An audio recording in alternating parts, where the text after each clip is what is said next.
and welcome to the first inaugural Catholic Earthcare podcast. I'm your host, Claire, and I'm joined by Kayleigh Sleath from our New South Wales Earthcare team. Kayleigh, how are you doing today? Pretty good, thanks. Cool, thank you so much for joining us. So today, on Wednesday, the 22nd of April, is Earth Day. Kayleigh, can you tell us a bit about what Earth Day is, please?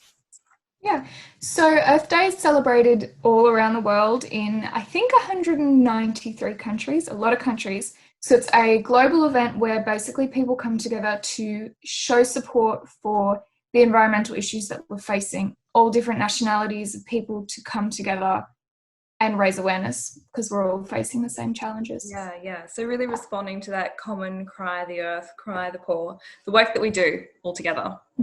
Yeah, fantastic. Definitely, yeah. Cool. And Earth Day holds a lot of meaning for a lot of people. We celebrate it all around the world in different ways. Those who are being impacted by climate change are probably thinking about Earth Day very differently to those in Sydney and Melbourne like you and me. Definitely. What does Earth Day mean to you, and what does the environmental movement mean to you?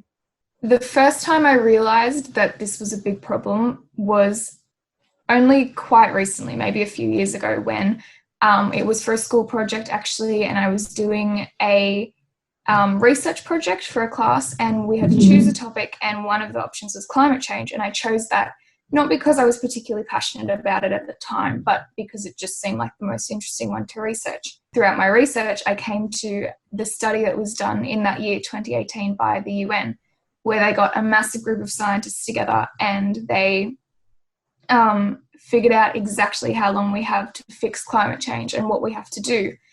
And I didn't realise that it was a really immediate problem at that time, but the UN report said in 2018 that we have 12 years left. So by 2030, we have to halve our global emissions. Otherwise, the Earth will reach the point of no return. Otherwise, there's no going back. That was my first moment where I was kind of like, oh, this is my problem. Like, this is something that I have to be dealing with and we have to be dealing with it right now. Acknowledging that each year and renewing that feeling that we have to act. Yeah. And that moment of, hang on, we've got 12 now, 10 years to really act before the tipping point, the point of no return. What was that moment to you? What was going through your mind? How did that feel? It's really scary. It's a really scary thing to have to consider that life could be wiped out. Like that, it sounds like it should be something out of a movie, but it's not. It's our reality. And I think, especially as a young person, that's really worrying to have to contemplate because, you know, I'm still in school. I haven't gone to uni or anything. We shouldn't really be having to worry about that. But it's come to that point where we do because somebody has to do something. I don't think it's hopeless. I think that we have hope that we can take action on it because looking back on previous generations, I think every generation has had something that they've had to overcome, like some big event, a Cold War or a World War, something that has seemed like it will end the world. And every time we've gotten over it, we've bounced back. And I really believe that this is the thing that the millennials, Gen Z, Gen Y, I hope they're the right generations, I will have to overcome. I think that's our battle, but I really think that we can overcome it. The really sad part about this one is that how much of the other life on Earth we're going to destroy. Well, this is quite really heavy stuff that you're having to deal with, that your peers are having to deal with. And it's your future. You don't have a vote. You don't have a great deal of voice. What do you think wider society is doing? Do you think they're really listening enough? Do you think they're taking enough action? The point of view of my peers, I know at the Earthcare summit that we ran last year, where we got a group of young people from schools all across New South Wales together and did a day with them based on the environment and environmental issues and what they thought and what action they wanted to take. And at the very start of the day, we asked them, do you think enough action is being taken in your schools and in society? Do you think enough is being done? And the overwhelming majority said, no, more has to be done. Yeah. And I would agree with that. I think that a lot of action this year has actually been really good, what with the bushfires and the floods and just being able to see the negative impacts of climate change in a really personal way especially for Australia, has meant that a lot of people at a societal level are realizing that we have to take action. And so I think that the attitude is there that we need. I think now it's just a matter of getting that to the government and getting that to policy levels so that really big changes can start happening. I think COVID-19 has us all self-isolating, but we're not traveling, we're not going overseas. Our carbon emissions are incredibly low right now. Do you think this could usher in some climate action, a new way of being, of living? I hope so. I really hope so. I think it's really interesting the effects that we're seeing in such a short time, because in the scheme of things, it feels like a long time to be locked in quarantine. But in the scheme of things, it's only been maybe 6 or 7 months since the first country started going into lockdown. I'm not sure of exact dates, but just after that short time, the positive effects on the environment have been massive, and that's really interesting to see.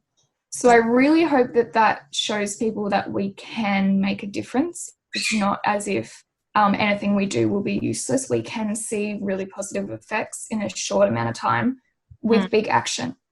What I'm worried about is that when we do go back, because the economy is going to be not in a great place, that production is just going to have to start up as usual in order to get the economy going, and that the right amount of effort will not be put into making sure that we continue this sustainable way that we've been living at the moment, where we're not driving everywhere. So Kayleigh, you've just spoken about the big picture. It's quite daunting, and we only have 10 years to act. This is really quite depressing stuff that you're talking about. How do you stay positive and buoyant amidst this future that you might face? How do you make sure that that connection stays good? I think it's really important to look at the good news as well, because it is really easy to get bogged down in all the bad things that are happening, but there are people taking action. So I think it's really helpful to, on social media, I follow a few accounts that post good news about the climate, just so that you can get a bit of perspective and a bit of hope and see that things are being done.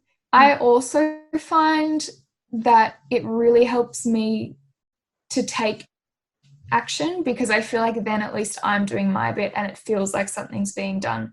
So rather than I think it's very easy to start looking at it and going, oh, well, I can't do anything. I'm just one person. So what's the point of me trying? So I think it's really important to go, even if I make a small change, it's still something. Like, that's better than nothing. And if everyone started making small changes, it's going to add up to a lot. So I think making small changes yourself where you can see that that's having an impact is really helpful to stay hopeful. Yeah. And talking to people who have the same worries as you. So I am part of an environmental group at school, and I always find that really helpful to see that other people care as well, and there are good people who are taking action. So Kayleigh, you've given us some great ways to remain buoyant and insight into how you remain positive amidst all this. But do you have some personal mentors or some personal people who really inspire you every day within this?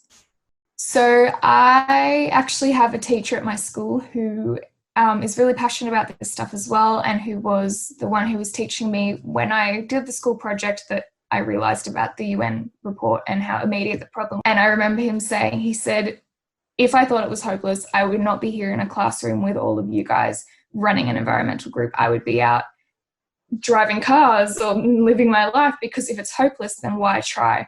But it's not hopeless, so we have to try, and that's why I'm here, because I believe that we can do it, which I found really inspiring. So he's kind of been my mentor for a bit. And then actually when I started working with Catholic Earthcare, a lot of the people there are really inspiring as well, and seeing what they're doing in their schools and seeing what Caritas is doing through you guys is really good to see. And that's a really good way for me to see as well the practicalities of running that in an organisation, watching that and getting inspired by the people. Awesome. Thank you so much for that. So lastly, how are you thinking of celebrating Earth Day? Probably firstly, in order to raise awareness, I'll probably be putting stuff on my social media, either informational posts or just, I also we'll have to see if this happens, but I've been trying to convince my family for a really long time to do like a technology-free day where we don't use electricity and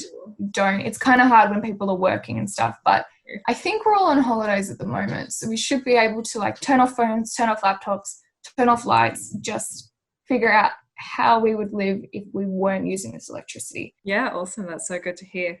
Well, thank you so much for joining us, Kayleigh. Really appreciate it. And any closing remarks, anything you'd like to share with us? Honestly, just the importance of hope and taking action through that. Just hopeful action is all we can do, and I think that we can get there. So I'm really excited about this Earth Day and about this podcast in general. So awesome. Yeah. Cool. Thank you so much, Kayleigh. Thank you. Oh, good.